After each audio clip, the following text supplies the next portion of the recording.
Olá pessoal, agora entraremos na terceira parte da nossa aula de antibióticos, falando sobre os antibióticos inibidores de síntese, ou seja, antibióticos que inibem a síntese de proteínas e também antibióticos que inibem a síntese de material genético, a exemplo do DNA, que são quem? Os macrolídeos. Gente, os macrolídeos são representados principalmente pela azitromicina, pela eritromicina, claritromicina e roxitromicina. De todos eles, a azitromicina e a eritromicina são os mais utilizados, mas a claritromicina aqui no Brasil também é, utilizada de uma forma mais, frequente do que a utilização da roxitromicina, tá? Então, a principal característica dos macrolídeos é a presença de um anel lactâmico macrocíclico, que é esse anel aqui, ó. É esse anel aqui, tá? O anel lactâmico é formado por estruturas cíclicas com 14 a 16 átomos de carbono. Então, o ideal é que a gente saiba que antibióticos da classe dos macrolíticos são classificados devido à presença desse anel macrocíclico e por isso que eles são chamados de macrolídeos. Principais representantes: azitromicina, claritromicina, eritromicina e roxitromicina. Mecanismo de ação. Essa figura é uma figura do Goodman 13ª edição. Essa é a legenda. Então, a gente tem aqui o ribossomo, o aminoglicosídeo, o macrolídeo, ele faz o quê? Eles são agentes também, da mesma forma que as sulfonamidas, eles são bacteriostáticos, ou seja, tem baixa ação bactericida. E essa ação bacteriostática ocorre devido à inibição da síntese proteica. Diferentemente dos aminoglicosídeos, gente, os macrolídeos eles se ligam na subunidade 50S do ribossomo, tá? E aí, como essa diferença em relação ao mecanismo de ação dos aminoglicosídeos é porque os aminoglicosídeos se ligam na 30S, tá? E aí o que é que acontece? Eles se ligam, o macrolídeo, de forma reversível a essa subunidade ribossômica, 50S.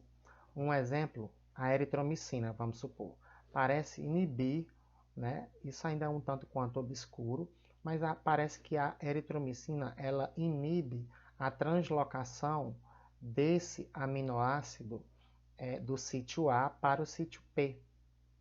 Ele daqui tem que passar para cá. Se ele não passa, não vai haver o quê?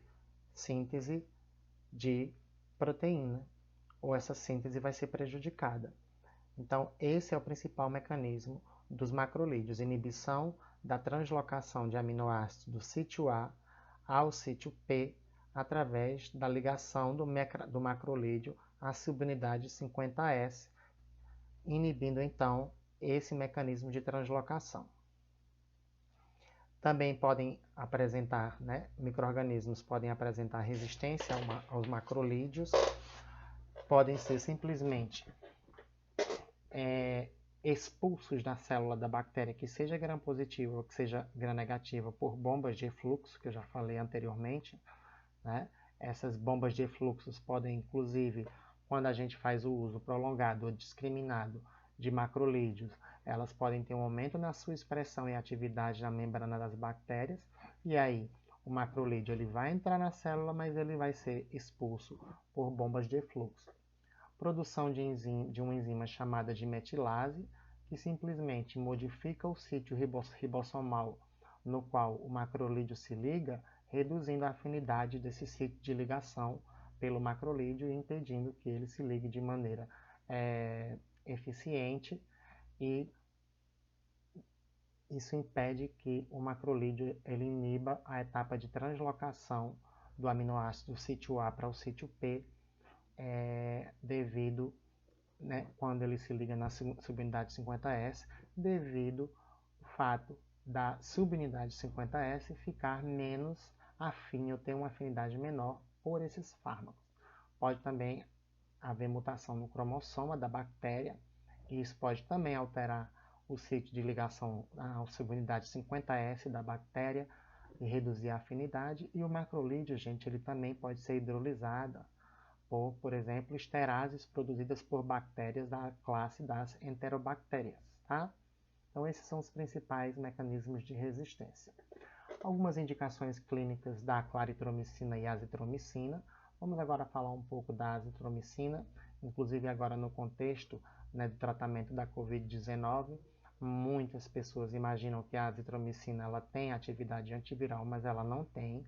No caso do tratamento da infecção pelo SARS-CoV-2, a azitromicina ela é prescrita para impedir que o paciente desenvolva algum tipo de infecção bacteriana devido à sua debilitação imunológica.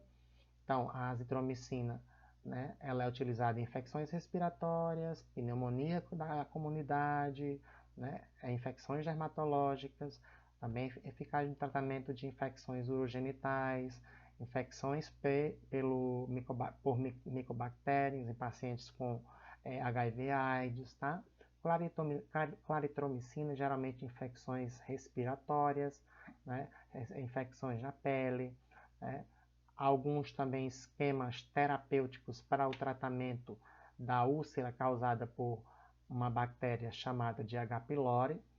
A claritromicina ela pode fazer o quê? Parte de esquemas terapêuticos para o tratamento de pacientes com H. pylori, que pode causar injúria na mucosa gástrica e até mesmo hemorragia no trato gastrointestinal. Então, a claritromicina pode fazer parte do esquema terapêutico polifarmacológico para o tratamento da infecção por H. pylori. Aqui nós temos em relação aos principais macrolídeos, né? Os seus parâmetros farmacocinéticos, tá? A azitromicina em horas é a que tem a maior meia-vida, tá? São eliminados pela urina, mas, por exemplo, a azitromicina em porcentagem e a eritromicina em porcentagem são pouco eliminados pela urina, então tem uma eliminação hepatobiliar maior do que a eliminação renal, enquanto que a claritromicina é eliminada 50% pela urina e os outros 50% geralmente por eliminação hepatobiliar. Efeitos adversos, lógico, náuseas e vômitos, diarreia, dor abdominal, distensão abdominal. Cuidado, eles podem causar toxicidade cardíaca. Então, paciente que tem comorbidade como doença cardiovascular e desenvolveu infecção pelo SARS-CoV-2 e Covid-19, vamos supor que esse paciente faça a utilização, que é o que está sendo observado aí, de cloroquina com hidroxicloroquina ou hidroxicloroquina com azitromicina. A cloroquina e a hidroxicloroquina já causam per si, né, riscos de induzir arritmias cardíacas. A azitromicina também, prolongando o intervalo QT e causando taquicardia ventricular. A eritromicina também é hepatotóxica, então o ideal é não se prescrever eritromicina para pacientes com doença hepática, tá, pessoal? Vamos falar agora, gente, do clorafenicol, que também faz parte de quê? Da classe dos antibióticos inibidores de síntese, tá, pessoal? O clorafenicol, ele se liga à subunidade 50S, tá? E ao se ligar na subunidade 50S, esse fármaco interfere na ligação, como é que se diz? Perdão. O clorafenicol, gente, ele se liga na subunidade 50S do ribossomo, inibindo a transpeptidação e inibindo a translocação do aminoácido do sítio A para o sítio P. Consequentemente, a cadeia polipeptídica nascente vai ter um defeito na sua formação. Ele é principalmente indicado para essas situações aqui. Um exemplo, meningite nos pacientes que não podem utilizar penicilina, tá?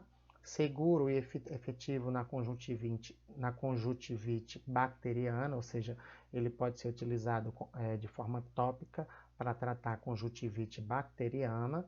Ele pode também ser utilizado para tratar febre tifoide, porém a ciprofloxacina ou a amoxicilina e o cotrimoxazol são igualmente efetivos e menos tóxicos. Então, o ideal é que esses fármacos sejam utilizados somente se o paciente não responder. Você utiliza quem? O clorafenicol para tratar a febre tifoide. Efeitos adversos, geralmente alterações hematológicas em uso prolongado e diarreia, náuseas, vômitos, reações alérgicas, né? Neurite ótica, né? Síndrome cinzenta, que acontece, por exemplo, em recém-nascidos ou prematuros, tá, gente? Agora a gente vai falar da clindamicina, que tem como mecanismo de ação, né? Ela se liga à subunidade 50S, agindo da mesma forma que o clorafenicol. Entretanto, a gente observa, voltando, que o clorafenicol pode causar distúrbios hematológicos como efeitos adversos. Então, uma vantagem da clindamicina é que ela promove o mesmo mecanismo de ação, né, inibindo a translocação lá no ribossomo, e ela é vantajosa porque ela não causa essas toxicidades hematológicas que a gente observa com, por exemplo, o clorafenicol. Usos clínicos. Geralmente trata infecções causadas por micro-organismos, tanto aeróbios quanto não anaeróbios, que não sejam resistentes, ou seja, sejam sensíveis, né? Alternativa terapêutica também para pacientes que são alérgicos à penicilina, lógico, também dependendo do agente etiológico, né? Pacientes alérgicos a penicilinas e cefalosporina, a clindamicina é uma alternativa eficaz contra infecções causadas por Staphylococcus aureus e também o Pyogenes, tá?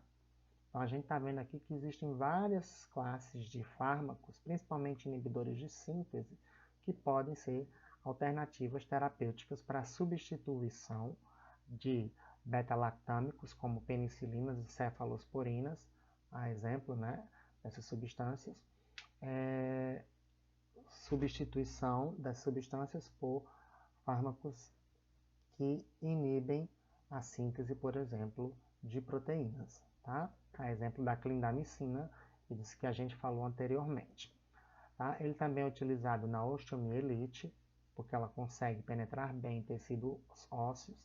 Pneumonia aspirativa, geralmente pode ocorrer, né, quando o paciente ele tem, vamos supor, um desmaio, e aí ele pode aspirar, como é que se diz, o conteúdo, o suco gástrico, por exemplo. Isso pode gerar uma pneumonia grave ou abscesso pulmonar. Então, tratar esse paciente com clindamicina é uma estratégia.